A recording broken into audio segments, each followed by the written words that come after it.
Hello friends, છેલ્લે આપણે chapter number 2 સ્થિત વિદ્યુત સ્થિતિમાન અને કેપેસિટન્સમાં વિદ્યુત સ્થિતિમાનની વ્યાખ્યા, એનો એકમ અને પારિમાણિક સૂત્ર વિશે ભણ્યા હતા.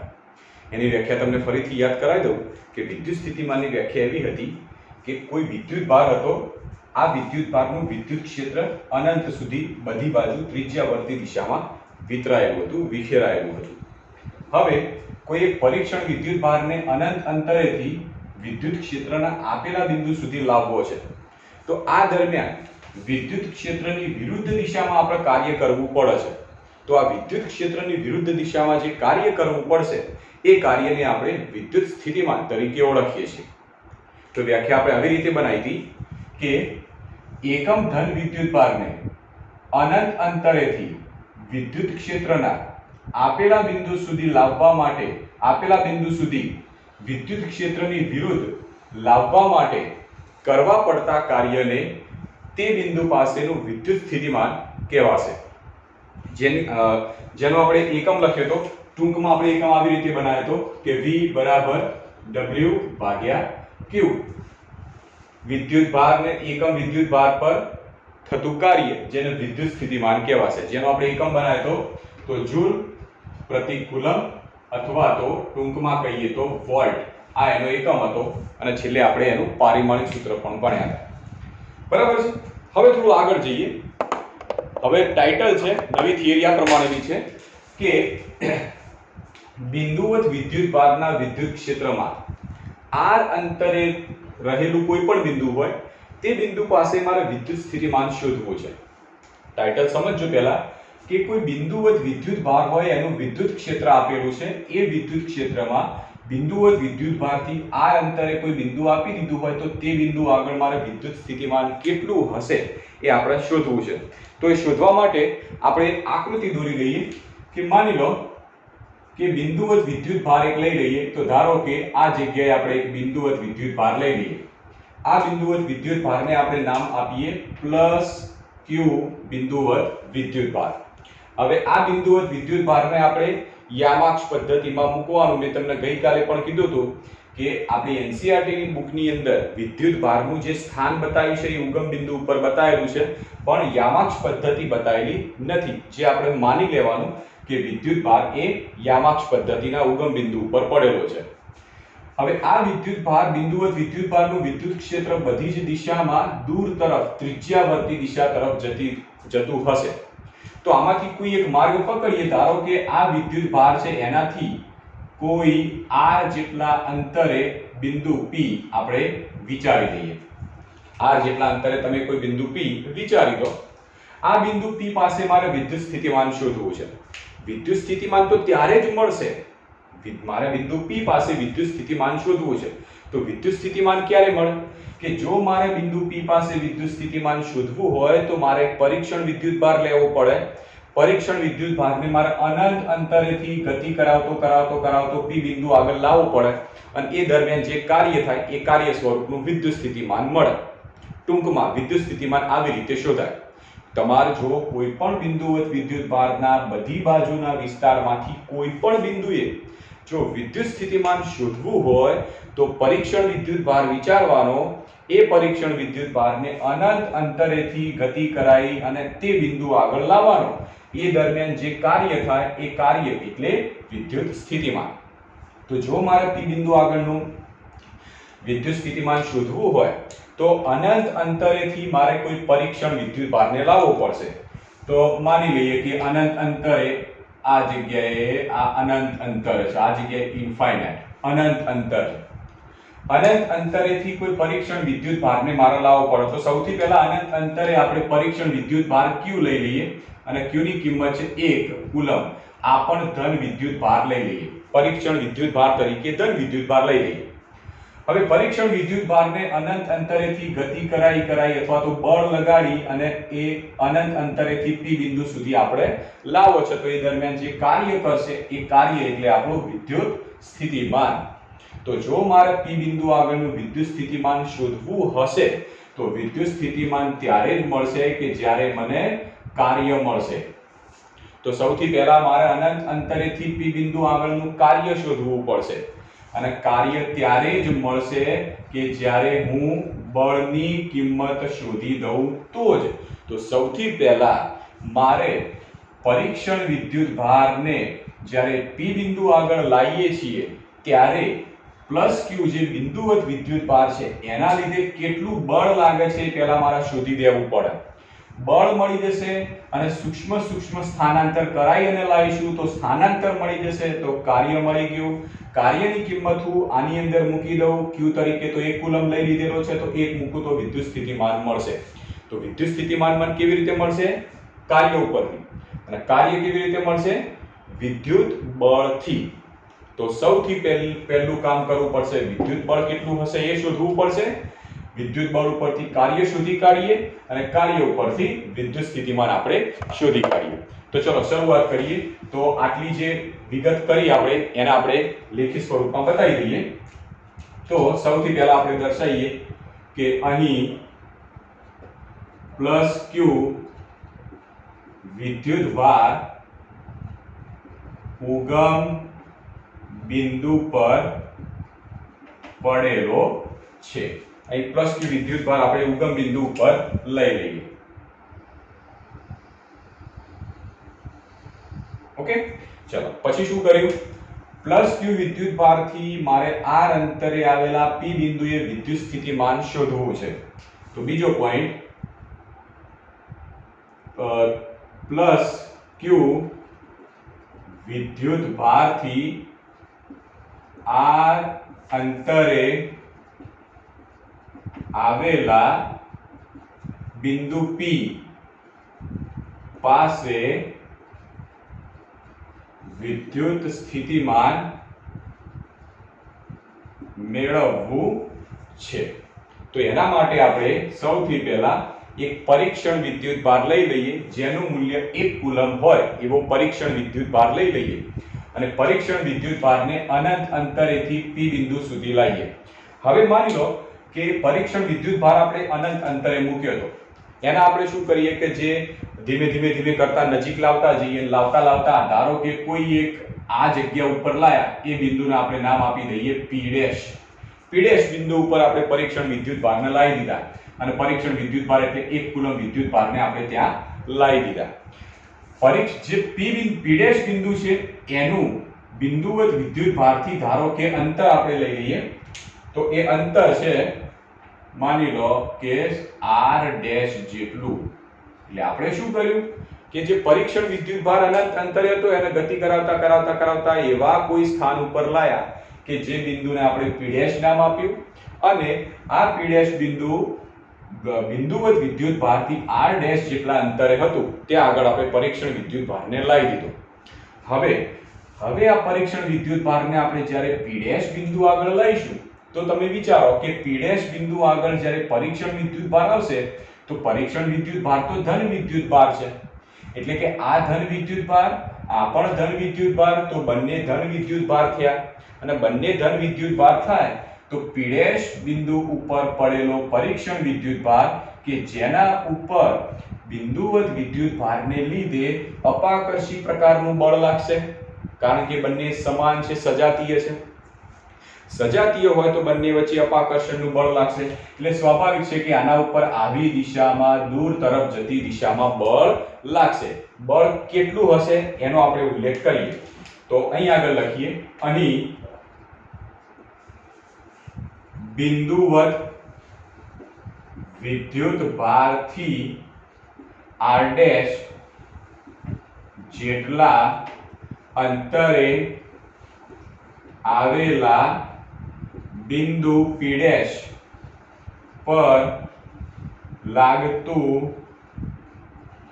વિદ્યુત બળ, ચલો વિદ્યુત બળ F સદિશ સ્વરૂપે દર્શાવીએ તો કેટલું બળ હશે ચેક કરો. તો P' બિંદુ આગળ જ્યારે પરીક્ષણ વિદ્યુત ભાર કે જે ધન મૂલ્યનો છે એ આવશે તો બે ધન વિદ્યુત ભાર, આ જગ્યાએ એક ધન વિદ્યુત ભાર હોય, આ જગ્યાએ પણ ધન વિદ્યુત ભાર હોય તો બંને ઉપર અપાકર્ષી પ્રકારનું બળ લાગે.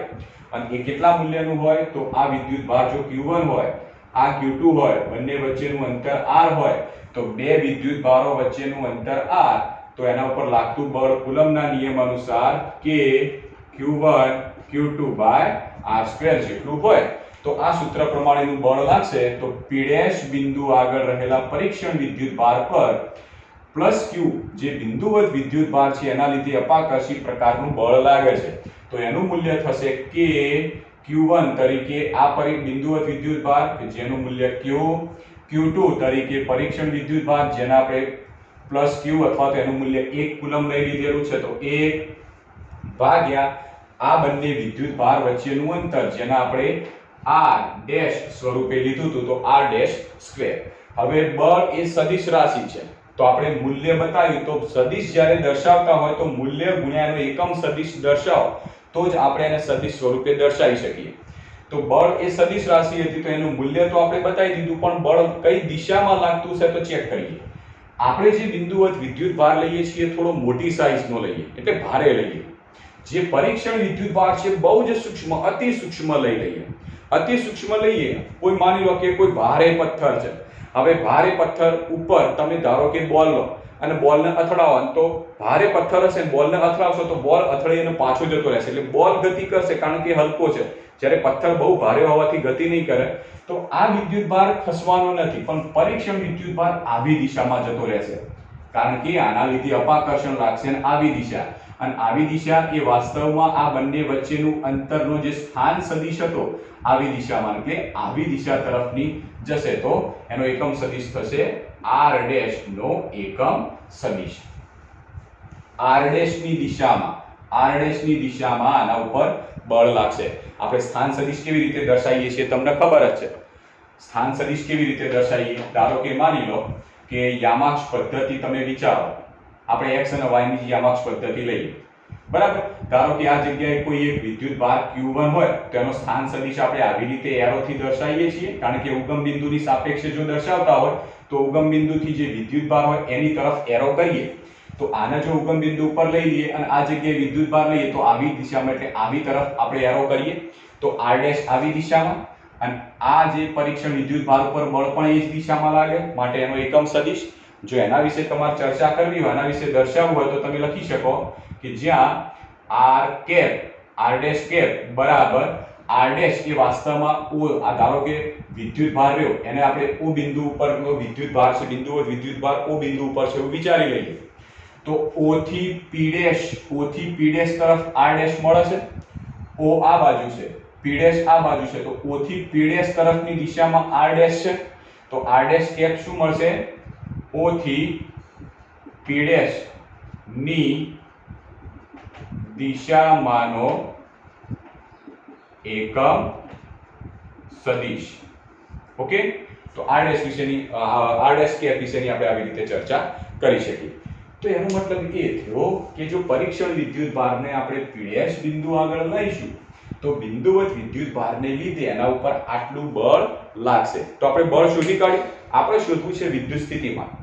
વિદ્યુત સ્થિતિમાન ક્યારે મળશે કાર્ય મળશે ત્યારે અને કાર્ય ક્યારે મળે બળ મળે ત્યારે. તો બળ તો મળી ગયું બળની કિંમત મળી ગઈ બળ ઉપરથી કાર્ય શોધીએ તો કાર્ય કેવી રીતે શોધીએ તો સમજો જો p ડેશ થી p દરમિયાન p ડેશ અને p આ વચ્ચેના ગાળાની અંદર જો વિદ્યુત ક્ષેત્ર કોન્સ્ટન્ટ રહેતું હોય અચળ રહેતું હોય તો તમે p ડેશ થી p સુધી જ્યારે વિદ્યુતભારને લાવો તો અચળ બળ વડે થતું કાર્ય શોધવું પડે. અચળ બળ કેમ કારણ કે બંનેના ગાળામાં વચ્ચેના ગાળામાં જો વિદ્યુત ક્ષેત્ર સમાન હોય તો વિદ્યુત બળ પણ સમાન થાય અને વિદ્યુત બળ સમાન થાય તો તમારે અચળ બળ વડે થતું કાર્ય W બરાબર F.D સૂત્રનો ઉપયોગ થાય. પણ આપણને ખબર છે કે કોઈ વિદ્યુતભાર હોય વિદ્યુતભાર એ વિદ્યુતભારનું વિદ્યુત ક્ષેત્ર જે બધી દિશામાં પ્રસરતું હોય તો આપણે એક પોઈન્ટ તો સમજ્યા છીએ કે વિદ્યુતભાર હોય એની નજીકના વિસ્તારમાં વિદ્યુત ક્ષેત્ર પ્રબળ હોય છે. તમે જેમ જેમ દૂરના વિસ્તારમાં જતા જો છો એમ વિદ્યુત ક્ષેત્ર નિર્બળ બનતું જાય છે. કેમ કારણ કે નજીકના વિસ્તારમાં ક્ષેત્ર રેખાઓ વચ્ચેનું અંતર ઓછું થઈ જાય છે માટે વિદ્યુત ક્ષેત્ર પ્રબળ હોય છે અને દૂરના વિસ્તારમાં ક્ષેત્ર રેખાઓ વચ્ચેનું અંતર બહુ મોટું થઈ જાય છે. બહુ મોટું થઈ જવાને લીધે વિદ્યુત ક્ષેત્રની તીવ્રતા ઘટી જાય છે. તો વિદ્યુત ક્ષેત્રની તીવ્રતા E બરાબર F/Q સૂત્ર અનુસાર પરીક્ષણ વિદ્યુત ભારને તમે એક જગ્યાએથી બીજી જગ્યાએ લઈ જાઓ એટલે એનું મૂલ્ય તો કોન્સ્ટન્ટ જ છે. વિદ્યુત ક્ષેત્ર પ્રબળ તો લાગતું બળ પણ પ્રબળ, વિદ્યુત ક્ષેત્ર નિબળ તો લાગતું બળ પણ નિબળ. એનો મતલબ વિદ્યુત ભારથી નજીકના વિસ્તારમાં વિદ્યુત ક્ષેત્ર પ્રબળ છે માટે વિદ્યુત બળ પ્રબળ હશે. પણ દૂરના વિસ્તારમાં તમે કોઈ બિંદુ આગળ આવો તો ત્યાં આગળ વિદ્યુત ક્ષેત્ર નિર્બળ છે માટે બળ પણ નિર્બળ છે. હવે વિચારો કે આ જગ્યાએ ધારો કે હું 1 નંબરનું બિંદુ કહું, આ જગ્યાએ 2 નંબરનું બિંદુ કહું.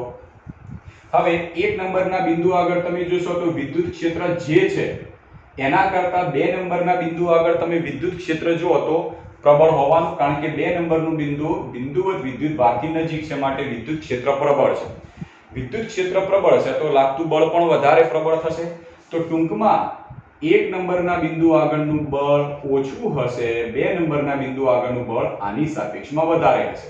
તો આના વચ્ચેના ગાળામાં શું થતું હશે? વચ્ચેના ગાળામાં માની લો કે આ જગ્યાએ બળ છે એ 5 ન્યૂટન છે, આ જગ્યાએ બળ 10 ન્યૂટન છે. તો એનો મતલબ વચ્ચેના ગાળામાં લગભગ 6 ન્યૂટન, 7 ન્યૂટન, 8, 9 એવા ગાળામાં કોઈ બળ હશે. ટૂંકમાં બળની કિંમત કોન્સ્ટન્ટ વધતી જશે. જો બળની કિંમત કોન્સ્ટન્ટ વધી જાય તો આપણે જે કાર્ય કરાવવું પડશે એ કાર્યમાં જે જરૂરી બળ છે એ બળની કિંમત પણ આપણે વધારવી પડશે. અહીંયા આગળ તમને દેખાય છે કે બળ કોન્સ્ટન્ટ નથી, બળની કિંમત બદલાય છે અને બળની કિંમત બદલાતી હોવાથી આપણે જે કાર્ય શોધવું પડશે એ ચલ બળ વડે થતું કાર્ય શોધવું પડશે. તો ચલો શરૂ કરીએ કે ચલ બળ વડે કેટલું કાર્ય થશે. હવે ચલ બળ વડે તમે પાછો બીજો પોઈન્ટ કે જ્યારે તમે ચલ બળ વડે થતું કાર્ય શોધતા હોય ત્યારે છેલ્લા પોઈન્ટથી પહેલા પોઈન્ટ અથવા તો પહેલા પોઈન્ટથી છેલ્લા પોઈન્ટ સુધીનું આખું બળ એકી સાથે કદી ના શોધી શકાય. પણ કેવી રીતે શોધાય? ટુકડે ટુકડે. એટલે પહેલા નંબરના પોઈન્ટથી બીજા નંબરના પોઈન્ટ સુધીનું બળ કાર્ય શોધી કાઢો, બીજાથી ત્રીજા સુધીનું કાર્ય, ત્રીજાથી ચોથા સુધીનું, પાંચમા સુધીનું, એમ કરતા કરતા ટુકડે ટુકડે ટુકડે અમુક અમુક ભાગનું કાર્ય શોધી કાઢો. આ બધા કાર્યનો સરવાળો એટલે કે સંકલન કરી દો તો પહેલા પોઈન્ટથી છેલ્લા પોઈન્ટ સુધીનું કુલ કાર્ય મળશે. આવું ક્યારે થશે? ચલ બળ એટલે બળની કિંમત જો બદલાતી હશે તો તમારે ટુકડે ટુકડે થતા કાર્યો શોધવા પડશે. તો અહીંયા આગળ પણ સેમ એ જ થાય છે ને કે P' બિંદુ આગળ અને P બિંદુ આગળ અનુભવાતા બળ વિદ્યુત ભાર પરીક્ષણ વિદ્યુત ભાર ઉપર અનુભવાતા બળ અલગ અલગ હશે. તો સ્વાભાવિક છે કે P' થી P દરમિયાનનું તમારે કાર્ય શોધવું હોય તો તમારે ટુકડે ટુકડે ટુકડે ટુકડે થતા જે કાર્ય છે બધા શોધવા પડશે અને બધા કાર્યો સુધી બધાનો સરવાળો કરો એટલે આખું P' થી P સુધીનું તમને કુલ કાર્ય મળશે. તો એના માટે આપણે એવું કરીએ કે પરીક્ષણ વિદ્યુત ભાર જે P' બિંદુ આગળ હતો એના આપણે સૌથી પહેલા સૂક્ષ્મ સ્થાનાંતર કરાવીએ. ધારો કે આટલા સુધીનું સૂક્ષ્મ સ્થાનાંતર કરાવીએ. આ સૂક્ષ્મ સ્થાનાંતરને આપણે નામ આપીએ ડેલ્ટા r'. તો ડેલ્ટા r' જેટલું સૂક્ષ્મ સ્થાનાંતર કરાવીએ એ દરમિયાન થતું કાર્ય શોધી કાઢીએ. આવું ફરીથી બીજું ડેલ્ટા r' જેટલું સૂક્ષ્મ સ્થાનાંતર કરાવીએ એ દરમિયાનનું કાર્ય શોધી કાઢીએ. એમ સૂક્ષ્મ સ્થાનાંતર દરમિયાનના કાર્ય શોધી બધાનો સરવાળો કરો તો P' થી P સુધીનું કુલ કાર્ય મળશે. ક્લિયર? તો આપણે લખીએ કે P' બિંદુ P' પર રહેલા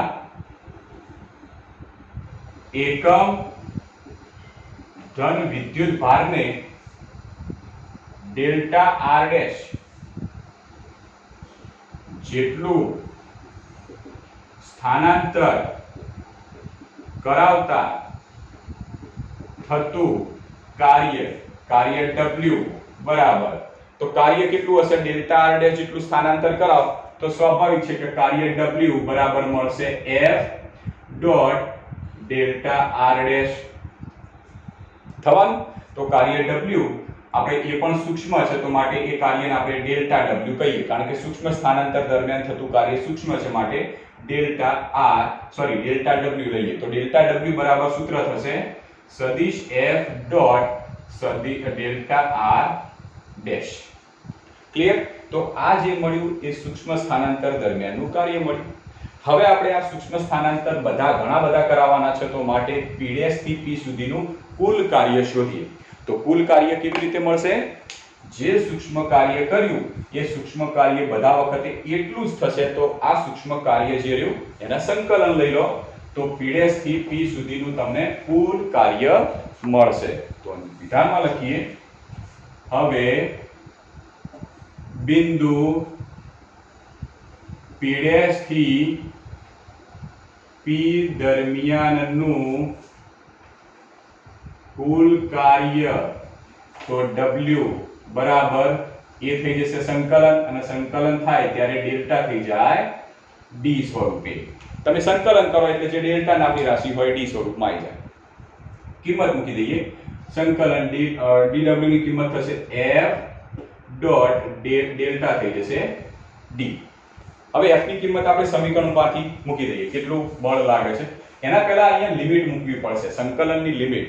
ચલો સંકલનની લિમિટ કેટલાથી કેટલા સુધીની થશે ચેક કરો. ચલો તો કેટલી લિમિટ થશે તો વિચારો કે જે કાર્ય શોધવાનું છે એ કાર્ય વાસ્તવમાં અનંત અંતરે રહેલા કોઈ પરીક્ષણ વિદ્યુત ભારને p બિંદુ આગળ લાવવો છે.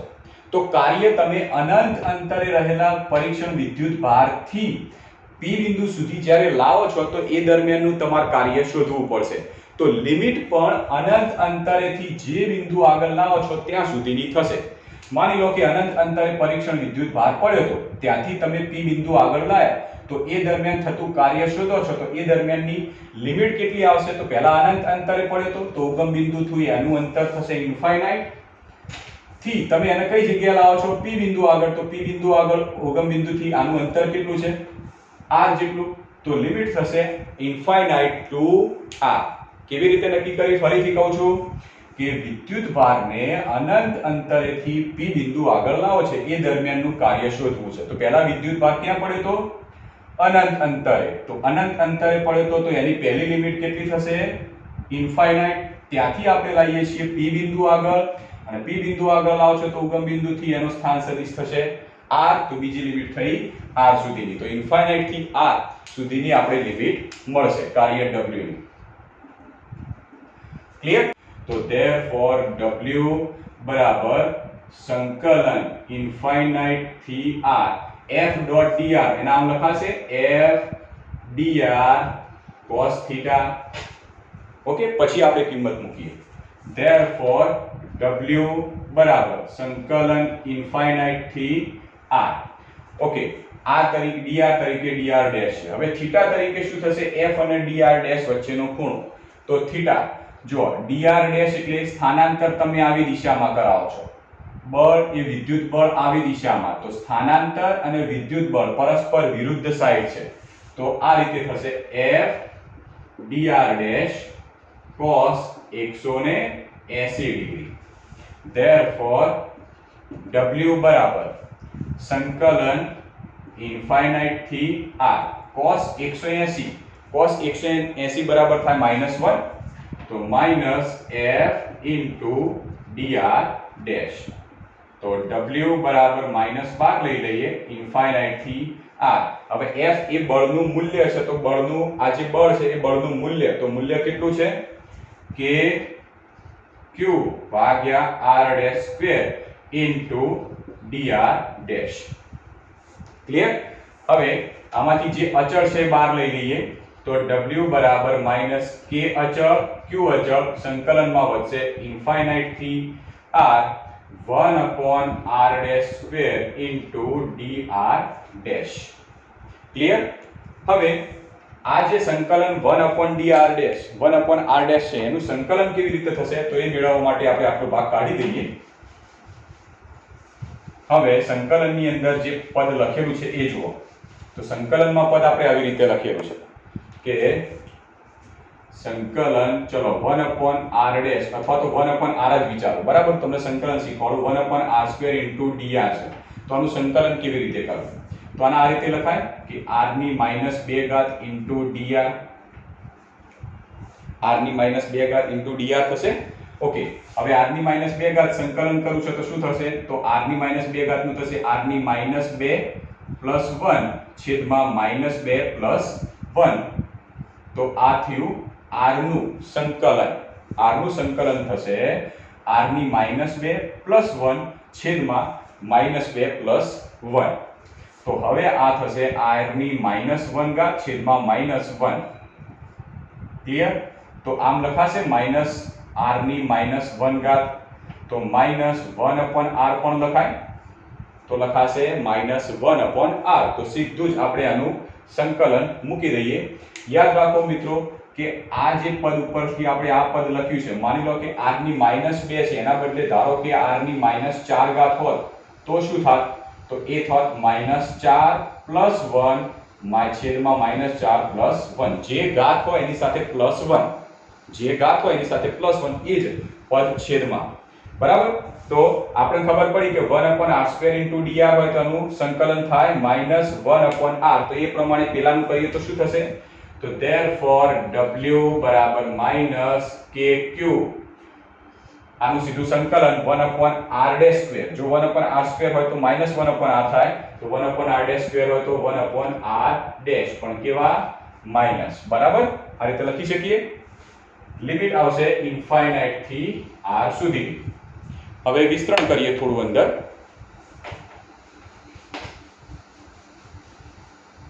તો વિસ્તરણમાં આ પ્રમાણે થશે કે w બરાબર k ની કિંમત મૂકીએ -1/4πε0 એટલે કે q/4πε0 અને લિમિટો મૂકીએ. પહેલા અપર લિમિટ ઓછા લોઅર લિમિટ. તો અપર લિમિટ થશે -1/r ઓછા ઓછા વત્તા 1/∞.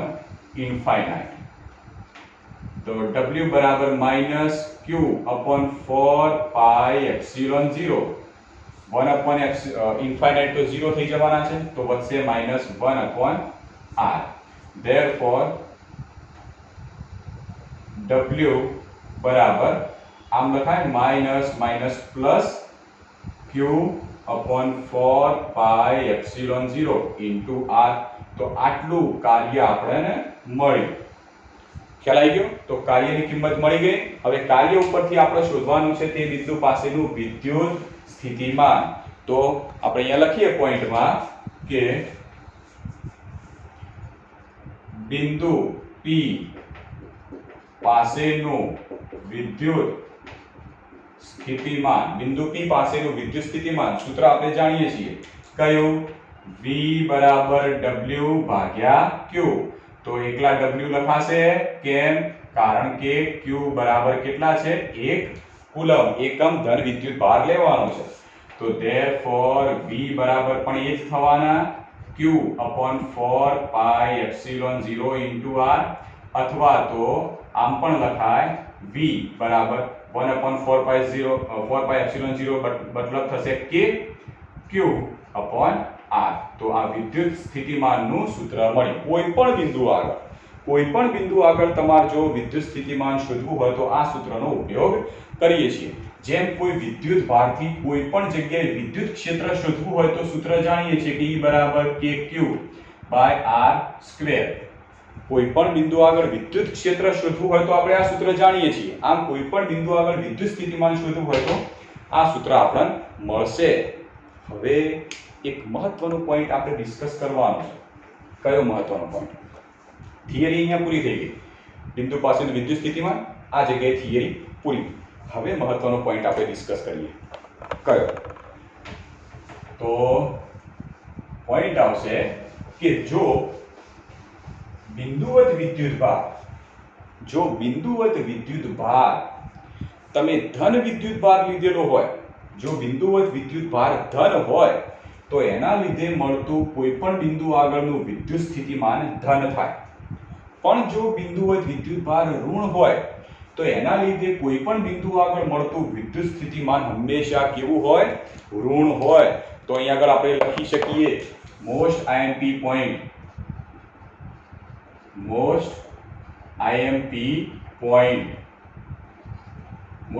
પોઈન્ટ છે, યાદ રાખજો. શું?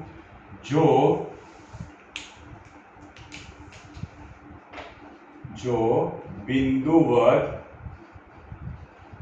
વિદ્યુત ભાર ધન હોય તો તેના લીધે મળતું વિદ્યુત સ્થિતિમાન ધન થાય. બીજો મહત્વનો પોઈન્ટ, જો બિંદુવત વિદ્યુત ભાર ઋણ હોય તો તેના લીધે મળતું વિદ્યુત સ્થિતિમાન ઋણ થાય. આ પોઈન્ટ મહત્વના પોઈન્ટ છે બે. ખબર પડી ગઈ? આ ધન, તો જો અહીંયા કે q ની કિંમત આવે છે, બિંદુવત વિદ્યુતભારની કિંમત આવે છે. જો આ ધન હોય તો ધન મળશે, ઋણ હોય તો ઋણ મળે. એના માટે ધારો કે કોઈ સમજવું છે તો માની લઈએ આપણે કોઈ એક બિંદુવત વિદ્યુતભારનું વિદ્યુત સ્થિતિમાન લીધું. આપણે એવું કહીએ કે બે કરતા વધારે બિંદુવત વિદ્યુત ભારો લઈ લઈએ. બે કરતા વધારે બિંદુવત વિદ્યુત ભારો લઈ લઈએ અને એના લીધે કોઈ બિંદુ આગળ વિદ્યુત સ્થિતિમાન શોધીએ. આ વધારાનો પોઈન્ટ છે, બુકની બહારનો છે. તો આપણે બે કરતા વધારે વિદ્યુત ભારો લઈ લઈએ. ધારો કે આને Q1 કહીએ, આ જગ્યાએ Q2 વિદ્યુત ભાર લઈ લઈએ, આ જગ્યાએ ધારો કે Q3 વિદ્યુત ભાર લઈ લઈએ અને આ જગ્યાએ વિદ્યુત ભાર -Q4 લઈ લઈએ. આપણે શું કર્યું કે ચાર વિદ્યુત ભારોનું એક તંત્ર લઈ લીધું છે. તો આ વિદ્યુત ભારોના તંત્રને લીધે કોઈ બિંદુ P આગળ વિદ્યુત સ્થિતિમાન શોધવું છે. તો વિદ્યુત સ્થિતિમાન શોધવું હોય તો સૂત્ર જાણીએ છીએ કે ભાઈ V બરાબર KQ/R. જ્યાં K તો અચળાંક છે, કુલંબ અચળાંક. Q એટલે જે વિદ્યુત ભારનું વિદ્યુત સ્થિતિમાન શોધવું હોય એ વિદ્યુત ભારનું મૂલ્ય. R એટલે વિદ્યુત ભારથી જે તે બિંદુ સુધીનું અંતર. તો અંતરો લઈ લઈએ. માની લો કે આના આપણે R1 અંતર લઈ લઈએ, આ છે R2 અંતર, આ છે ધારો કે R3 અંતર, આ ધારો કે લઈ લઈએ R4 અંતર. બધાના અંતર લઈ લઈએ. હવે P બિંદુ આગળ મારે પરિણામી વિદ્યુત સ્થિતિમાન શોધવું છે. તો આપણે જાણીએ છીએ, જે સંપાતપણાના સિદ્ધાંત અનુસાર જાણીએ છીએ કે કોઈ પણ બિંદુ આગળ બે કરતા વધારે વિદ્યુત ભારોની અસર થતી હોય તો બધા વિદ્યુત ભારોના લીધે જે વિદ્યુત સ્થિતિમાન હોય એ શોધી અને એનો સરવાળો કરો તો તે બિંદુ આગળનું વિદ્યુત સ્થિતિમાન મળશે. તો ચલો P બિંદુ આગળનું પરિણામી વિદ્યુત સ્થિતિમાન V શોધવું છે. તો V બરાબર Q1 વિદ્યુત ભારને લીધે વિદ્યુત સ્થિતિમાન V1, Q2 ના લીધે V2, Q3 ના લીધે V3 અને Q4 ના લીધે V4. આ બધાનો સરવાળો. હવે આ બધાની કિંમતો મૂકીએ. V1 નું સૂત્ર શું થશે? આ સૂત્ર અનુસાર કરીએ તો V1 એટલે Q1 વિદ્યુત ભારને લીધે r અંતરે આવેલા P બિંદુ આગળનું વિદ્યુત સ્થિતિમાન. તો એનું સૂત્ર શું થશે? K Q1 ભાગ્યા અંતર R1. તો K Q1 ભાગ્યા R1. બીજા માટે K Q2 ભાગ્યા R2 પ્લસ K Q3 ભાગ્યા R3. હવે Q4 વિદ્યુત ભાર જો માઈનસ છે. Q4 વિદ્યુત ભાર માઈનસ, તો ઋણ વિદ્યુત ભાર હોય તો એનું વિદ્યુત સ્થિતિમાન ઋણ થાય. માટે માઈનસ K Q4 ભાગ્યા R4. તો આવી રીતે જ્યારે વિદ્યુત ભારોનું તંત્ર હોય અને તંત્રથી અમુક અંતરે આવેલા કોઈ બિંદુ આગળ વિદ્યુત સ્થિતિમાન શોધવું હોય તો બધા જ વિદ્યુત ભારોના લીધે વિદ્યુત સ્થિતિમાન શોધી કાઢો અને વિદ્યુત સ્થિતિમાન શોધી અને એનું પરિણામી લઈ લો. તે બિંદુ આગળનું તમને પરિણામી વિદ્યુત સ્થિતિમાન મળી જાય. ક્લિયર? ઓકે. તો આપણે આવી રીતે શોધી શકીએ. હવે આપણે જે આ બિંદુવત વિદ્યુત ભારની જે થિયરી ભણ્યા હતા, તો એ થિયરી ઉપરથી એક આલેખ દોરવાનો પ્રયત્ન કરીએ. આલેખ શું મળશે તો સમજીએ. હવે અહીંયા જો એક સૂત્ર આપણે છેલ્લે લાયા છીએ કે V બરાબર KQ/R. હવે આમાંથી K તો અચળ છે, Q પણ અચળ છે. આનો મતલબ તમે જો P બિંદુનું સ્થાન બદલી કાઢો, ગમે તે જગ્યાએ અલગ અલગ સ્થાન બદલી કાઢો એટલે R ની કિંમત બદલાઈ જાય, તો વિદ્યુત સ્થિતિમાન બદલાઈ જાય. તો ટૂંકમાં કહેવાય કે V ચલે છે 1/R. V ચલે છે 1/R કહેવાશે. હવે આનો મતલબ શું થશે? જો તમે આલેખ V અને R એટલે V વિરુદ્ધ R નો તમે જ્યારે આલેખ દોરો, જો આલેખ V વિરુદ્ધ R નો દોરો, V વિરુદ્ધ R નો તમે જ્યારે આલેખ દોરો તો આ આલેખ હંમેશા સુરેખ મળશે. સુરેખ મળે. કોનો આલેખ? V વિરુદ્ધ R નો દોરો હતો, પણ આપણે આલેખ દોરવાનો છે V વિરુદ્ધ 1/R નો. તમે જ્યારે V વિરુદ્ધ 1/R નો આલેખ દોરો તો આ આલેખ કેવો મળશે? અતિવલય આકારનો, અતિવલય પ્રકારનો. અતિવલય એટલે આવી રીતનો થોડો. તમે જ્યારે આલેખ દોરો છો અને આલેખ જો v વિરુદ્ધ r નો દોરો તો આલેખ તમને મળશે શું રે? v વિરુદ્ધ 1/r નો આલેખ દોરો તો તમને અતિવલય આકારનો આલેખ મળી શકે છે.